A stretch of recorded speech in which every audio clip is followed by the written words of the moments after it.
اب 15ویں صدی میں ہم ہیں۔ اب ایک بات میں کہہ رہا ہوں اور وہ میری ذاتی رائے ہے، اس میں مجھ سے اختلاف کرنے کا ہر ایک کو حق ہے۔ میرے نزدیک 15ویں صدی ہجری اب مجدد کامل الامام المہدی سلسلہ تجدید خلافت کی آخری کڑی کے ظہور کا وقت ہے۔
یہ میرا ذاتی گمان ہے، اختلاف کیا جا سکتا ہے۔ میرا گمان یہ ہے کہ یہ اب جو مجدد آئیں گے وہ حضرت مہدی ہوں گے۔ پہلی بات تو یہ جان لیجئے کہ مہدی دو ہیں، ایک شیعوں کے مہدی، ایک سنیوں کے مہدی۔ ان میں بڑا فرق ہے۔ شیعہ حضرات مہدی کو مانتے ہیں، وہ ان کے 12ویں امام ہیں۔ ان کے عقیدے کے مطابق انہیں پیدا ہونے کے فوراً بعد اس اندیشے سے کہ انہیں قتل کر دیا جائے گا، ایک غار میں چھپا دیا گیا تھا۔ تقریباً 1200 برس سے وہ اس غار کے اندر ہیں، وہ روپوش ہیں، چھپے ہوئے ہیں، اسی لیے انہیں امام غائب کہا جاتا ہے۔ اور اب ان کا انتظار ہو رہا ہے، اس لیے انہیں امام منتظر بھی کہا جاتا ہے۔ اس لیے شیعوں کے دارالعلوم جو ہوتے ہیں، دارالعلوم المنتظر، وہ اس لیے کہ ان کا انتظار کیا جا رہا ہے۔ تو یہ ہے، اب وہ ان کا خیال ہے کہ آخری دور میں، آخری زمانے میں وہ ظاہر ہو جائیں گے، غار سے نکل آئیں گے۔ دیکھیے، میں اس عقیدے کو اس بنا پر رد نہیں کرتا کہ یہ ناممکن ہے کہ کیسے کوئی شخص جو ہے 1200 برس تک کسی غار کے اندر زندہ رہ سکتا ہے۔ نہیں، میں سمجھتا ہوں ممکن ہے۔ 300 برس تک اصحاب کہف رہے کہ نہیں رہے؟ سوئے رہے۔ 300 ایئرس ہم مانتے ہیں۔ حضرت عیسیٰ اسی حیات عرضی کے ساتھ 2000 سال سے موجود ہیں آسمان پہ کہ نہیں ہے؟ آپ کو معلوم ہے حضرت عزیر 100 برس تک مرنے کے بعد دوبارہ زندہ کر دیے گئے۔ فَأَمَاتَهُ اللَّهُ مِئَةَ عَامٍ ثُمَّ بَعَثَهُ۔ تو ناممکنات میں سے کوئی سوال پیدا نہیں ہوتا۔ لیکن یہ کہ آیا کوئی امامت معصومہ کا تصور قرآن اور حدیث سے ہمیں ملتا ہے، اس کے لیے ہمارے پاس کوئی دلیل نہیں ہے، ہم اس کو تسلیم نہیں کرتے۔ ہم تو سمجھتے ہیں کہ معصومیت ختم ہو گئی محمد الرسول اللہ صلی اللہ علیہ وسلم پر۔ خاتم المعصومین ہے محمد الرسول اللہ۔ اب ان کے بعد تو اجتہاد ہے اور خلافت ہے۔ عام معاملات میں اجتہاد ہوگا، نظام خلافت کا ہوگا۔ تو ہمارے نزدیک جو میں جس مہدی کا نام لے رہا ہوں، وہ مہدی ہیں جو ایک مجدد ہوں گے انسان جو پیدا ہوں گے انسانوں کی طرح، عام طور پر اپنی عمر کو، پختگی کو پہنچیں گے، پھر وہ سامنے آئیں گے منظر پر، پھر وہ کام کریں گے، قیادت کریں گے، عرب میں ان کا ظہور ہوگا۔ اب اس میں میں چاہتا ہوں کہ کچھ حدیثیں آپ کو میں سناؤں۔ قال، حضور نے فرمایا، لو لم یبقى من الدنیا الا یوم، اگر دنیا کی زندگی میں سے کچھ بھی نہ بچے سوائے ایک دن کے، لطول اللہ تعالی ذلک اليوم، تو اللہ تعالیٰ اس دن کو لمبا کر دے گا، حتی یبعث فیہ رجلا منی، یہاں تک کہ میرے خاندان میں سے ایک شخص کو اٹھائے گا، من اہل بیتی، میرے اہل بیت میں سے، یواطئ اسمہ اسمی و اسم ابی ہے اسم ابی، جس کا نام میرے نام پر ہوگا، جس کے والد کا نام میرے والد کے نام پر ہوگا۔ یملأ الارض قسطا وعدلا کما ملئت ظلما وجورا، وہ سرزمین عرب کو عدل اور انصاف سے اسی طرح بھر دیں گے جیسے کہ وہ ظلم اور زیادتی سے بھر چکی ہوگی۔ دوسری روایت ہے حضرت ابو سعید خدری رضی اللہ تعالی عنہ سے، حضور نے فرمایا المہدی منی اجل الجبہۃ اقن الانف یملأ الارض قسطا وعدلا کما ملئ ظلما وجورا.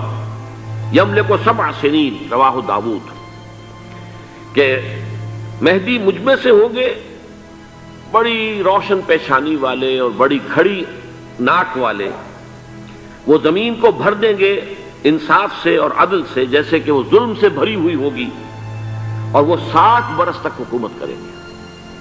عرب میں خالص خلافت علی منہاج النبوہ کا نظام حضرت مہدی کے ہاتھوں قائم ہوگا اور 7 برس تک قائم رہے گا عرب کے اندر۔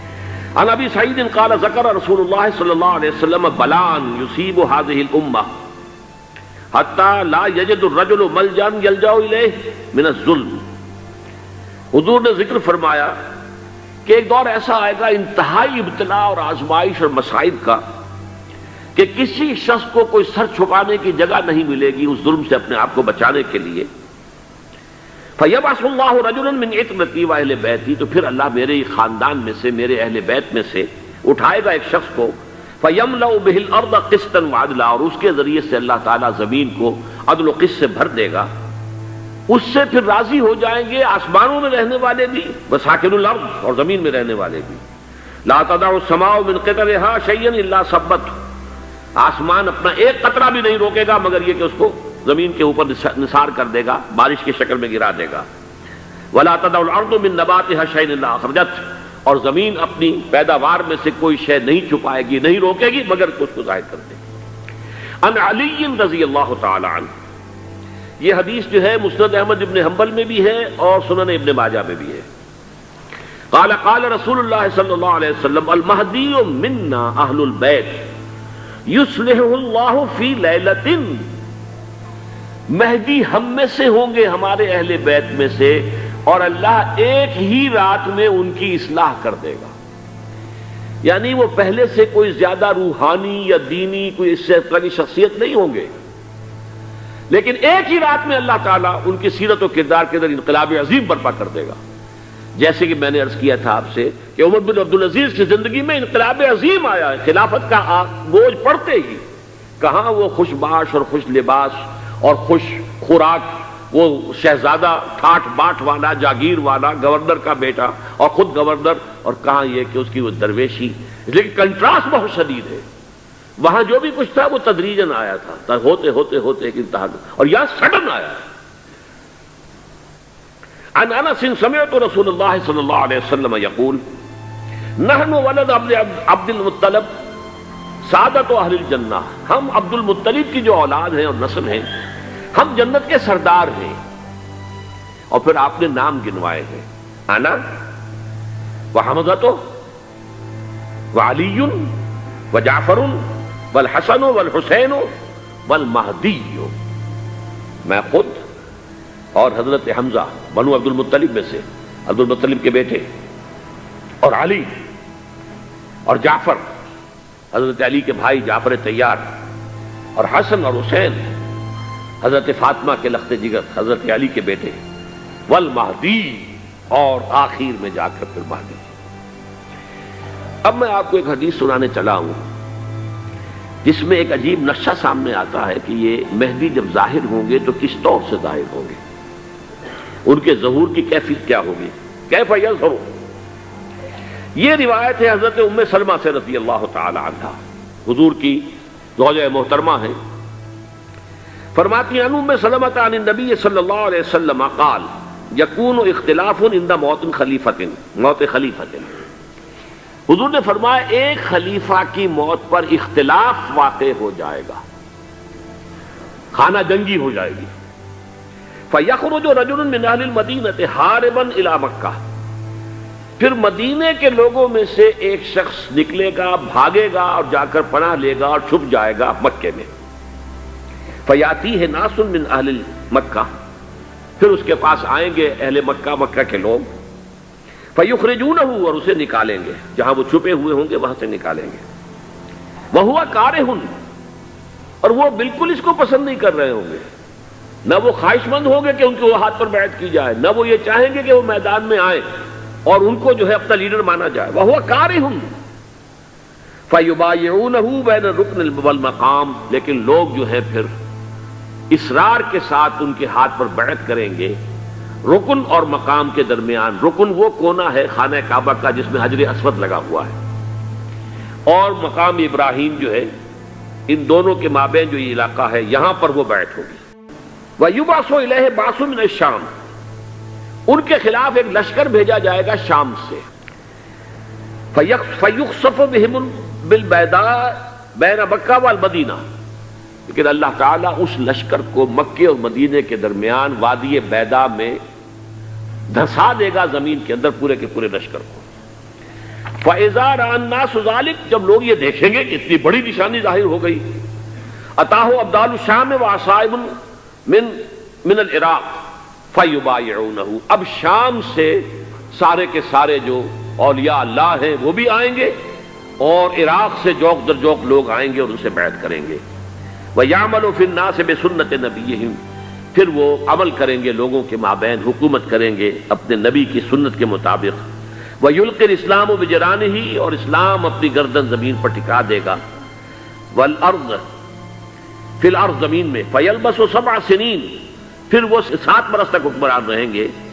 ثُمَّ يُتَوَفَّى، پھر ان کا انتقال ہوگا۔ وَيُصَلِّي عَلَيْهِ الْمُسْلِمُونَ، اور مسلمان ان پر نماز پڑھیں گے۔ یہ جو میں نے آپ کے سامنے نقشہ کھینچا ہے، اس سے اب میں ایک نتیجہ نکالتا ہوں، اسے بھی میرا گمان کہیے، اختلاف بھی کر سکتے ہیں، آپ اگر اس کو وزنی سمجھیں تو قبول بھی کر سکتے ہیں۔ وہ یہ ہے کہ میرے نزدیک امریکہ نے لازماً جس طریقے سے اپنے پنجے گاڑے ہیں سعودی عرب کے اندر، اپنا فوجی اڈا بنایا ہے، تو آسانی کے ساتھ وہاں سے اپنے پنجے ہٹانے کے لیے تیار نہیں۔ ایک حدیث میں آتا ہے قرن الشیطان، نجد سے شیطان کا سینگ برآمد ہوگا، وہ شیطان کا سینگ ہے، جو میزائل وہاں پر لگے ہوئے ہوں گے اس وقت، در حقیقت وہ سارے کے سارے جو ہیں وہ شیطان کے سینگ ہیں۔ بہرحال کوشش وہ کرے گا کہ جیسے کہ اس نے جارڈن میں کیا، کتنے عرصے سے وہاں شاہ حسین کا چھوٹا بھائی حسن جو ہے وہ ولی عہد تھا، عین وقت کے اوپر آ کر، اور پتہ نہیں کیسی کیسی دوائیاں دے کر اسے لے کر آئے ہیں شاہ حسین کو، مرتے ہوئے کو تھوڑی دیر زندہ رکھنے کے لیے، اور وہ تبدیلی کروا کر جو ہے واپس لے گئے ہیں۔ تو یہ معاملہ ہوا ہے، تبدیلی کروا دی، وہاں تو ہو گئی آرام سے۔ اگر سعودی عرب میں یہ کام کیا گیا تو اس کا لازمی نتیجہ خانہ جنگی ہوگا، اس لیے کہ وہاں کی روایت یہ بڑی سخت ہے، بڑی پختہ ہے۔ نیشنل گارڈز بہت بڑی فورس ہے، وہ اصل بیڈوین فورس جو ہے صحرا کے لوگوں کی، عرب فورس، وہ در حقیقت الحرس الوطنی ہے، نیشنل گارڈ ہے۔ تو لازماً یہ شکل جو ہے پوری ہو کر رہے گی، اختلاف ہوگا، خانہ جنگی ہوگی، پھر کوئی اللہ کا بندہ جو ہوگا، میرے نزدیک امام مہدی پیدا ہو چکے ہیں، ان کے ظہور کا وقت قریب ہے۔ میں تو جو احوال دیکھ رہا ہوں، یعنی اسرائیل کا قائم ہو جانا، اور اس کے بعد اب یروشلم کا مسلمانوں کے ہاتھوں سے نکل جانا، اور اب گویا کہ وہ الملحمۃ العظمیٰ جو ہے تلی کھڑی ہے، کسی بھی وقت جو ہے یہ جو ہے وہ لاوا پھٹ سکتا ہے، آتش فشاں پھٹ سکتا ہے۔ تو یہ تمام حالات ایسے ہیں کہ جن کی وجہ سے میں سمجھتا ہوں کہ ایک تو جو قرآن مجید کے اشارات میں نے آپ کو بتائے، 14 صدیاں 14 دن میں چاند کا پورا ہونا، والقمر اذا اتسق، 14 دن میں 14ویں کا چاند۔ اسی طرح اب یہ 14 صدیوں کے بعد یہ صدی جو 15ویں صدی ہے، یہ در حقیقت ظہور امام مہدی کی صدی ہے۔ عرب کے لیے تباہی، پھر دوبارہ کہا ویل للعرب، پھر تیسری دفعہ کہا ویل للعرب۔ عرب کے لیے کیوں تباہی؟ ہمارا چینل سبسکرائب کرنا اور نوٹیفیکیشن بیل آن کرنا مت بھولیے گا تاکہ ہمارا رابطہ بحال رہے۔